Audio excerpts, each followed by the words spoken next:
Assalamualaikum warahmatullahi wabarakatuh. Perkenalkan, nama saya Nur Hikmah, mahasiswi semester 4, jurusan Keperawatan, Universitas Islam Negeri Alauddin Makassar. Kali ini saya akan melakukan tindakan pemeriksaan fisik pada BBL atau bayi baru lahir.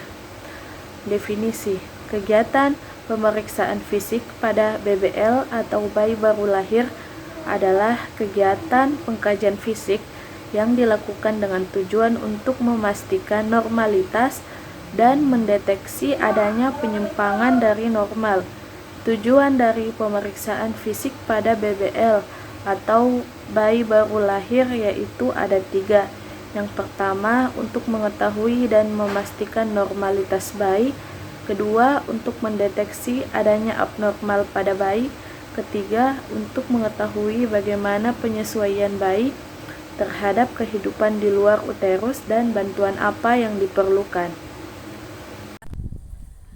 Baik, adapun alat-alat yang dibutuhkan dalam pemeriksaan fisik pada BBLR atau bayi baru lahir yaitu ada 9. Yang pertama, kapas. Kedua, senter. Ketiga, termometer. Keempat, stetoskop.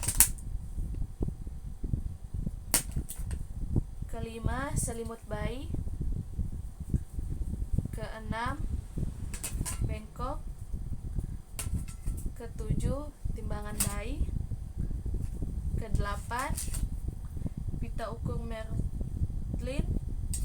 Kesembilan, pengukur panjang badan. Langkah pertama, mencuci tangan menggunakan sabun di bawah air mengalir, keringkan dengan handuk bersih.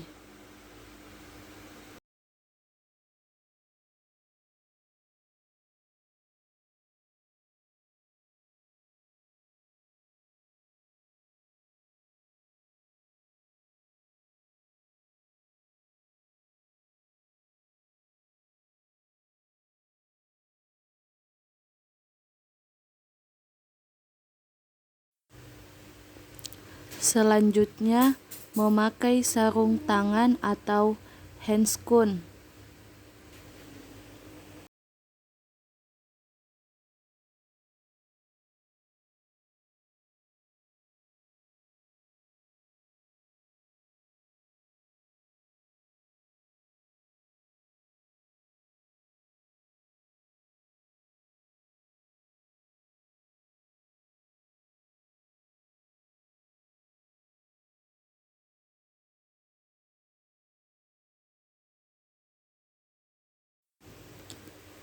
Langkah selanjutnya, pengukuran antropometri.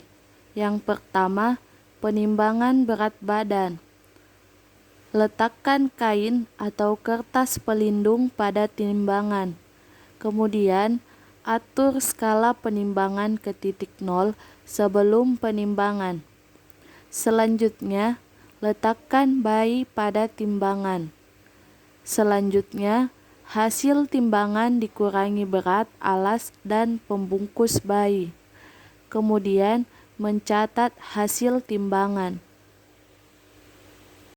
Pengukuran panjang badan. Pertama, letakkan bayi di tempat yang datar. Kedua, ukur panjang badan dari kepala sampai tumit dengan kaki atau badan bayi diluruskan. Alat ukur harus terbuat dari bahan yang tidak lentur. Ketiga, mencatat hasil pengukuran. Ukur lingkar kepala. Pengukuran dilakukan dari dahi kemudian melingkari kepala kembali lagi ke dahi.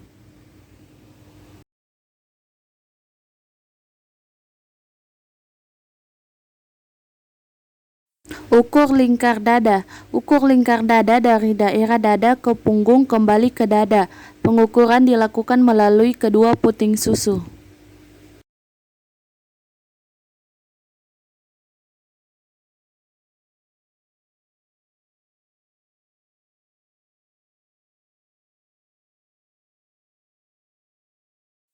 Selanjutnya, pemeriksaan fisik pada kepala. Bentuk kepala normal, ubun-ubun terasa, dan tidak adanya trauma kelahiran, serta tidak adanya kelainan kongenital. Selanjutnya pemeriksaan wajah. Bentuk wajah tampak simetris, tidak ada kelainan wajah yang khas seperti sindrom Down ataupun sindrom Pierre-Robin. Kemudian tidak adanya kelainan wajah akibat trauma lahir seperti laserasi, paresi, dan enfasialis. Jumlah posisi atau letak mata normal, tidak adanya strabismus, tidak adanya glukoma kongenital, tidak adanya katarak kongenital, tidak adanya trauma seperti palpebra, pendarahan konjungtiva atau retina, tidak adanya sekret pada mata.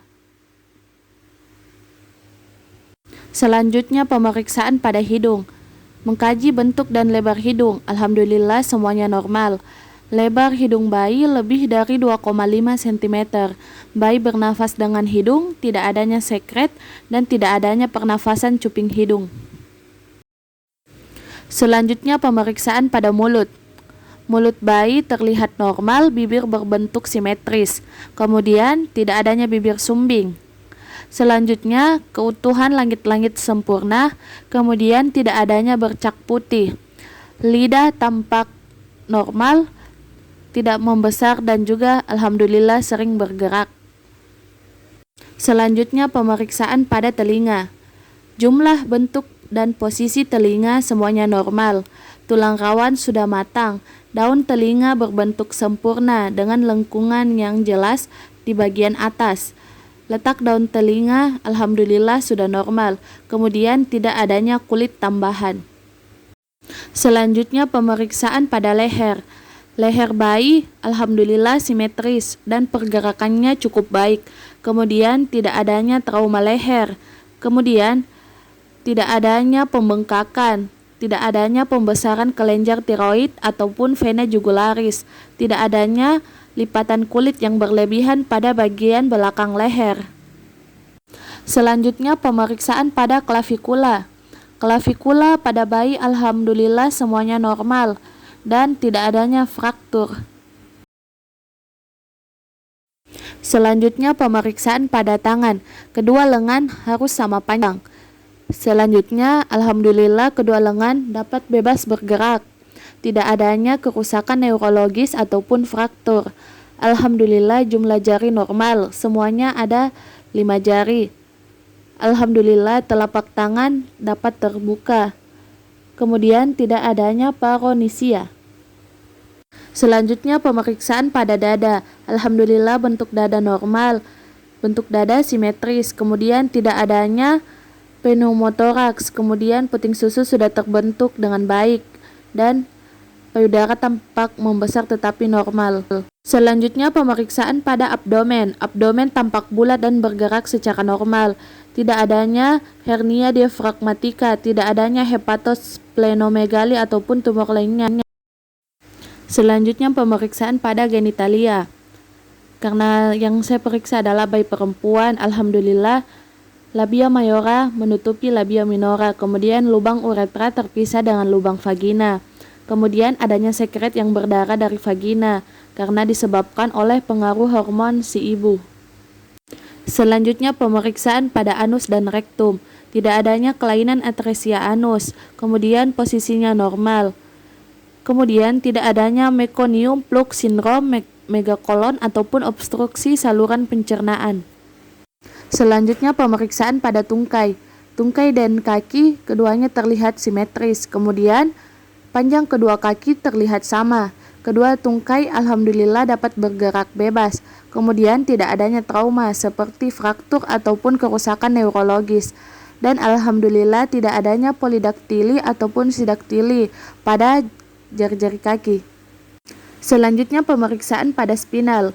Alhamdulillah tidak adanya tanda-tanda abnormalitas seperti spina bifida, pembengkakan, lesung ataupun bercak kecil yang berambut panjang yang dapat menunjukkan adanya abnormalitas medula spinalis ataupun kolumna vertebra. Selanjutnya pemeriksaan pada kulit. Kondisi kulit bayi terlihat normal, tidak adanya ruam, bercak ataupun tanda lahir, tidak adanya pembengkakan, tidak adanya vernik caseosa, tidak adanya lanuogo. Baik Bu, hasil pemeriksaan fisik pada BBL atau bayi baru lahirnya ibu alhamdulillah semuanya normal ya Bu, dari ujung kepala hingga ujung kaki. Jadi apakah ada pertanyaan Bu mengenai pemeriksaan fisik yang telah saya lakukan tadi kepada anak ibu? Tidak ada sus. Oh baik. Tabe Bu, ini anaknya.